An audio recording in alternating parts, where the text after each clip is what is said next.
Hey YouTube, this is Southern Purple One. This is a couple-minute video on some things you can do for your water tanks, be it the 275-gallon water totes, or if you have a big water tank, you can use these same principles. Let me show you a few.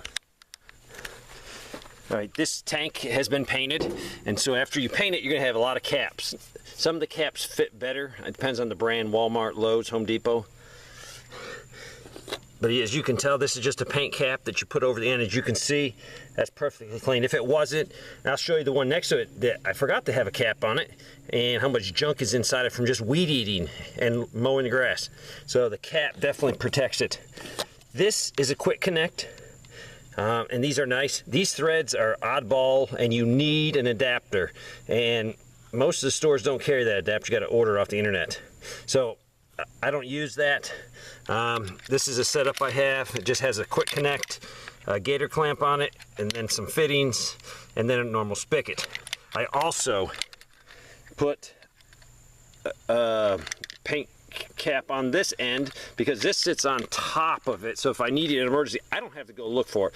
The reason I don't keep it attached is because the little guys are going to use it as a step to get on top of these things, and then it just puts too much strain on it. So just take the cap and push it in the end, and you have just sealed it. There's a little hole here, so make sure you push it far enough in so this is still potable. It's clean, doesn't have any trash in it, and that's the goal. These things work great, as you can see on the next one. Then I forgot to have the cap on it.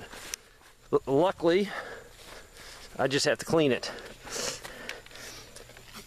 Okay, this one has this rubber boot on it, and it's basically a 2" by 2" flexible coupling. A lot of these that I have the funky threads, and you have to buy the adapter for them. I wish they didn't have that, but they do. So I solved that problem, and I have some extras in my firefighting equipment because if I go to someone's house that has the weird threads and they don't have it hooked up properly, I can throw one of these on, hook my 2" line to this side, turn their valve on, and I'm using their water without trying to figure out the right connection. So this is very easy to do. Just make whatever you want on this end. It could be anything. It could even be this small and this cheap. So basically you have a little piece of 2" there, and then go down to here, and that's threads for your garden hose, and you would control it by opening the main valve. So this is the cheapest way of doing it. Very, very affordable. But you can see without a thing on there all that trash that gets in here. So those covered up and make it trash free. So if you got a tank, now is the time to figure out how you're gonna get water out of it. You might just, oh, I got a tank, I got the water there. You need a way to get it out using the regular spigots, and then you need to be able to get it out so you can actually use your 2" line. Or if you have a buddy that has a pump, make sure everyone's on the same page. I have been to places with volunteer firefighters that a lot of times the equipment does not match up, and you got to look for an adapter, you got to look for something. So when it's all the same, it's so much easier. So if you have the funky threads, that aren't so many of them, get you the 2" by 2" rubber coupling, screw it on here good, and you are in business.